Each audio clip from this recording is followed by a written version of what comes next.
Où en est le Togo dans la mise en œuvre de la résolution 1325 de l'agenda Femmes, Paix et Sécurité, 25 ans après son adoption par le Conseil de sécurité des Nations Unies? Le sujet a fait l'objet d'une conférence débat vendredi 31 octobre 2025 au siège du réseau des femmes et développement à Dapaon. Organisée donc par l'Eurofaid avec l'appui financier de l'UNFPA, la rencontre a réuni les services déconcentrés de l'État, les forces de défense et de sécurité, les communes, les organisations de la société civile féminine et féministes, les partenaires techniques et financiers et médias locaux afin qu'ils contribuent à la vulgarisation et à l'appropriation non seulement de la dite résolution, mais aussi du nouveau plan d'action national du Togo adopté en septembre dernier en la matière. Il faut déjà relever que le précédent est très peu connu du public. Selon les informations que nous avons recueillies, ce plan n'a pas été vraiment vulgarisé et la plupart des gens n'ont pas connaissance de son contenu. Et donc c'était important de faire un récap sur cet agenda-là afin que le nouveau agenda sur la période de 2025-2029 soit déjà connu afin que chaque organisation se positionne sur les différentes thématiques et comment ensemble nous pouvons vulgariser ce nouveau plan. Nous sommes convaincus d'avoir un cadre propice pour contribuer significativement à mieux comprendre la substance de cette résolution, mais aussi de vulgariser le plan d'action 2025-2029 de l'État togolais. Elle servira également d'un tremplin, cette conférence débat, pour sensibiliser les acteurs et les actrices sur leur rôle et la partition qui est la leur dans la mise en œuvre de ce plan d'action. À l'ouverture des travaux, la directrice régionale, représentant Madame le ministre des Solidarités, du Genre, de la Famille et de la Protection de l'Enfance, ainsi que le représentant du gouverneur des Savanes, ont salué la tenue de cette conférence débat. Cette conférence débat est une belle initiative pour nous, nous permettant de mesurer le chemin parcouru, capitaliser les réussites et relever les défis à travers le nouveau plan national 25-29. En unissant nos forces, nous contribuerons à bâtir un Togo de paix, de sécurité, d'égalité et de prospérité engagée. Dans un contexte sécuritaire local marqué par l'extrémisme violent, les participants ont suivi avec beaucoup d'attention la quintessence de la résolution 1325. La résolution 1325 du Conseil de sécurité des Nations Unies est une décision qui a été prise pour alerter tous les États membres des Nations Unies sur l'importance de considérer la vulnérabilité des femmes durant les périodes de conflit, durant les périodes de guerre, et également pour interpeller les États pour qu'ils puissent associer les femmes qui sont majoritairement victimes de ces périodes et de ces conflits pour qu'elles soient partie prenante dans les processus de résolution des conflits.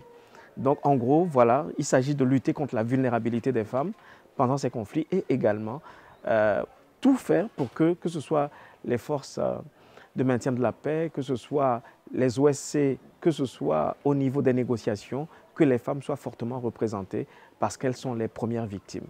La participation des femmes au processus décisionnel et de paix, la prévention des conflits et des violences, la protection des femmes et des filles contre les violences, notamment sexuelles, le relèvement et réhabilitation post-conflit sensible au genre sont les 4 piliers de cet agenda expliqués à la cible. Quant au nouveau plan d'action 2025-2029 du Togo, il consolide les acquis du précédent et introduit une approche plus inclusive, intégrant la jeunesse, la sécurité humaine, la prévention de l'extrémisme violent et la coordination intersectorielle.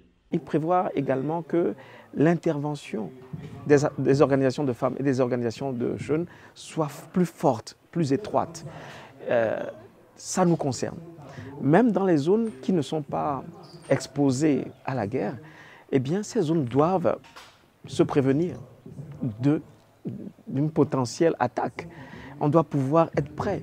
Et donc, cette démarche du REFED et de l'UNFPA permet de faire comprendre ce qu'est d'abord la résolution 1325, mais mieux le plan qui va permettre sa mise en œuvre pour les 5 années à venir. Donc cette action, elle est la base même de la mise en œuvre du nouveau plan. L'exercice est visiblement réussi. En effet, Les participants à l'issue de la rencontre ont pris des engagements. Personnellement, je n'avais pas de connaissances sur cette résolution. On ne maîtrisait pas d'abord, nous, en tant que société, nos rôles dans la gestion de ces conflits, notre implication dans la gestion de ces conflits-là. Mais avec cette rencontre, ça nous a donné plus d'ouverture et plus d'actions à mener sur le terrain, quel que soit l'endroit pour la résolution de cette crise-là. Avant cette rencontre, je n'avais pas de connaissances. Mais aujourd'hui, quand je suis venu, j'ai eu beaucoup de connaissances sur la résolution 1325. Je salue vraiment ces présentations. Ce sont des présentations salutaires qui vont nous permettre, nous qui résidons dans la région des savanes, à prendre en compte la question de la paix et de la sécurité qui nous préoccupe actuellement.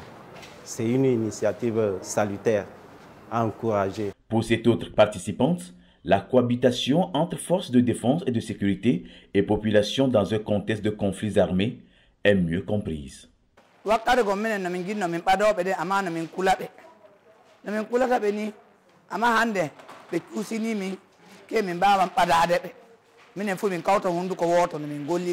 le REFED, l'organisation de cette rencontre vient consolider le travail de terrain qui se fait déjà quant à la préservation de la paix et la promotion de la cohésion sociale.